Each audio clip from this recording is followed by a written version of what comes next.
Hello,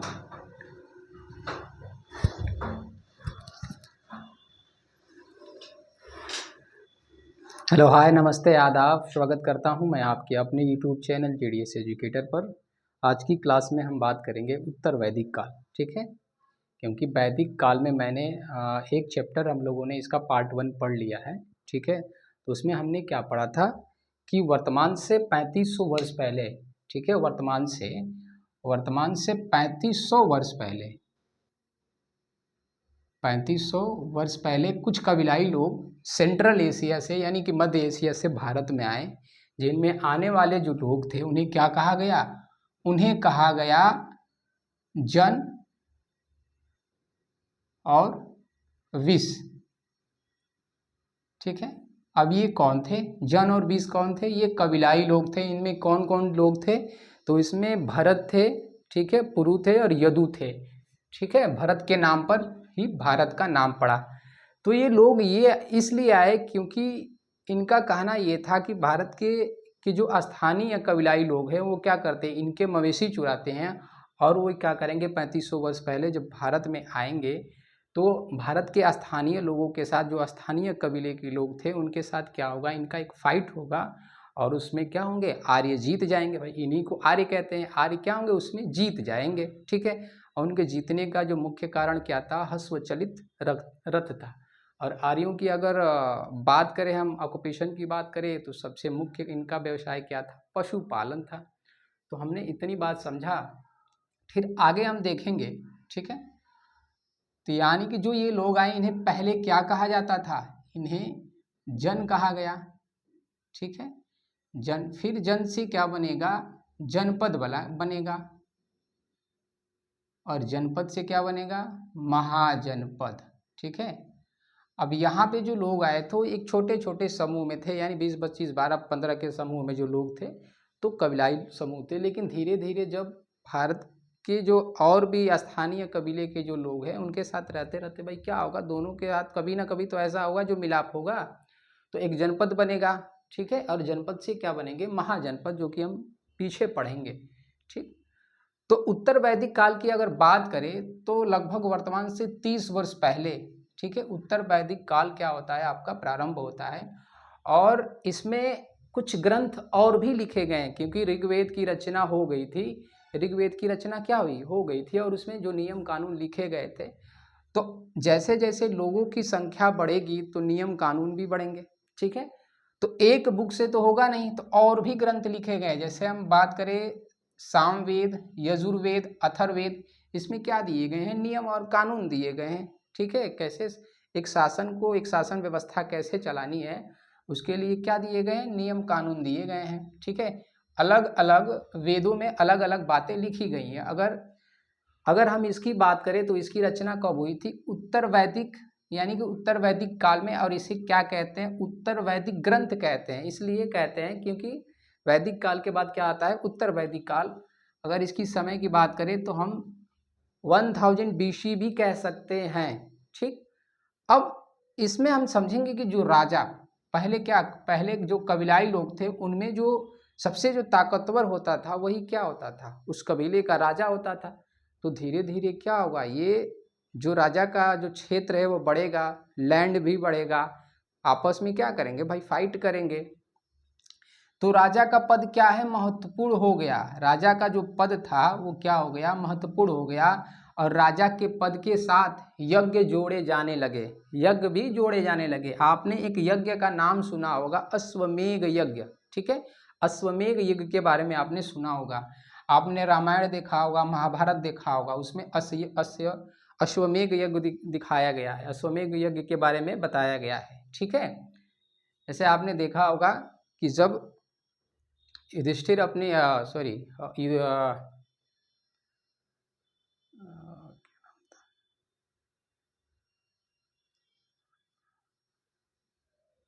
Duryodhan, जब दुर्योधन अपनी शक्ति बढ़ाने के लिए क्या करता है, जो जितने भी उस समय के जो जनपद थे, ठीक है, उनके साथ क्या करता है, उनको अपने साथ लाने के लिए क्या करता है, एक अश्वमेध यज्ञ करवाता है। तो अश्वमेध यज्ञ में होता क्या है? आपने महाभारत में भी देखा होगा, रामायण में भी देखा होगा। तो अश्वमेघ होता क्या है, कैसे होता है, ये समझेंगे। तो अश्वमेघ युग राजा के प्रभुत्व का प्रतीक होता है। क्या होता है? राजा के प्रभुत्व का प्रतीक होता है। इसमें राजा अपना शक्ति प्रदर्शन करता है। कहने का मतलब ये है कि अश्वमेघ यज्ञ यहाँ से मान लीजिए कि इसके अंदर छोटे छोटे जो जनपद है, ठीक है, तो अगर यहाँ से अश्वमेघ स्टार्ट हो रहा है तो ये एक घोड़ा होता था, घोड़े के ऊपर पताका बांधा जाता था, जो उस जनपद, उस राज्य का क्या होता था, उस राज्य का प्रतीक होता था, चिन्ह होता था। अब ये इन राज्यों को होते होते यहाँ पर आता था, ठीक है। अगर इस बीच अगर कोई राज्य यहाँ पर अगर उसे रोक ले तो उसे क्या करना होता था, इसके साथ जो यश अश्वमेघ यज्ञ करवा रहे हैं उसके साथ युद्ध करना होता था, ठीक है। और बाकी सारे जो लोग क्या होते थे, राजा का प्रभुत्व स्वीकार कर लेते थे, ठीक है। तो हमने देखा कि राजा के प्रभुत्व का प्रतीक होता था, जिसमें क्या होता था, राजा अपनी शक्ति प्रदर्शन को दिखाता था, अपने ताकत को दिखाता था। और इस यज्ञ में राजा को बाघ के सिंहासन पर बैठाया जाता था, ठीक है भाई। राजा का महामहिमा करने के लिए क्या किया जाता था, उसे बाघ के सिंहासन पर बैठाया जाता था, ठीक है। और इसमें क्या है चीजें, तो राजा को 7 पवित्र नदियों के जल से नहलाया जाता था। अगर यही बात की जा रही है 7 पवित्र नदियां, तो ये 7 पवित्र नदियां कौन है, जिसमें हमने पढ़ा था सप्त सिंधु, ठीक है। तो वैसी सप्त सिंधु की बात कर रहा है, ठीक है। यज्ञ में सभी राजाओं को बुलाया जाता था। यज्ञ में क्या होता था, जितने भी राजा होते थे सबको बुलाया जाता था, ठीक। जो लोग राजा का क्या कर लेते थे, अधीनस्थ स्वीकार कर लेते थे, वो राजा के पास आते थे, उसके यज्ञ में शामिल होते थे, ठीक है। अब वहीं अगर बात करें सारथी, तो सारथी राजा के लिए बड़ा ही इंपॉर्टेंट था, ठीक है। सारथी कौन था, तो युद्ध में राजा का सहचर था, राजा के साथ साथ चलता था, ठीक है, सारथी। तो सारथी यज्ञ के समय राजा का गुणगान करता था। राजा का गुणगान करने के लिए कौन होता था, तो सारथी होता था। अब इस यज्ञ में जो अश्वमेघ यज्ञ है, इस यज्ञ में शूद्रों को इस यज्ञ से बाहर रखा जाता था, उसे इस यज्ञ में शामिल होने की अनुमति नहीं थी, ठीक है।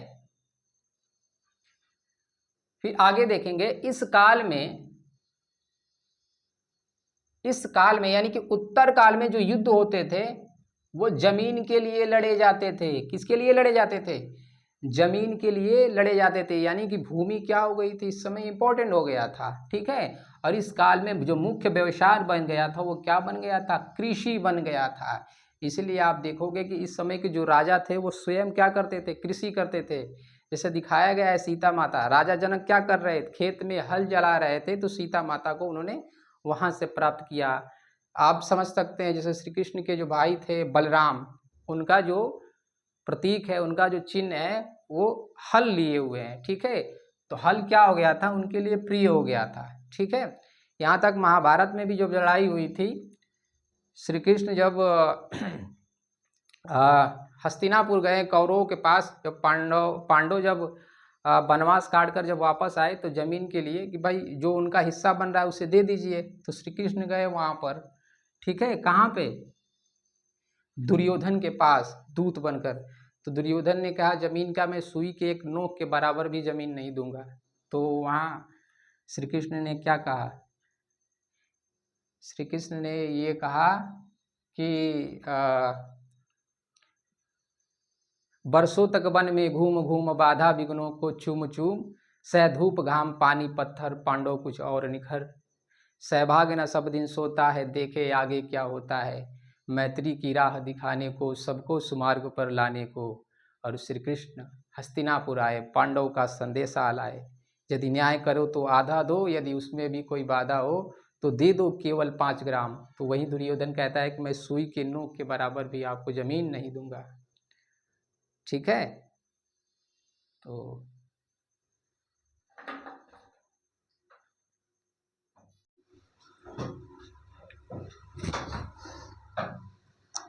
अब अगला पॉइंट देखते हैं इसमें। अब तो उत्तर वैदिक काल में लोहे का आविष्कार हुआ, ठीक है। लोहे का अगर आविष्कार पूछे तो कब बताएंगे, 3000 वर्ष पहले, यानी कि 1000 BC में क्या हुआ, लोहे का आविष्कार हुआ, ठीक है। यानी लोहे का इम्पोर्टेंस इस समय बनने लगा होगा, ठीक है, बहुत ज़्यादा इम्पोर्टेंस बढ़ गया होगा, क्योंकि जो भी युद्ध लड़े जाएंगे हथियार से लड़े जाएंगे भाई, हथियार से लड़े जाएंगे तो जो लोहे से बना हुआ हथियार होगा वो क्या होगा भाई, खतरनाक होगा, ठीक है। हल भी बनाए जाएंगे, तो लोहे का इस समय इम्पोर्टेंस क्या होगा, बहुत ज़्यादा बढ़ जाएगा, ठीक है। फिर और आगे देखते हैं, यानी जनपदों के आपसी संघर्ष से महाजनपदों का उदय होगा। अब ये जो जनपद, छोटे छोटे जो जनपद होंगे, ये जो जनपद होंगे आपको दिखाई दे रहे होंगे, ये जब जनपद आपस में लड़ेंगे, ठीक है, तो इसमें कोई तो जीतेगा ना, तो जीतते जीतते क्या होगा भाई, इनकी संख्या कम होगी भाई, जो जनपद होंगे वो महाजनपद में क्या हो जाएंगे, महाजनपद में बदल जाएंगे, महाजनपद में बदल जाएंगे, ठीक है।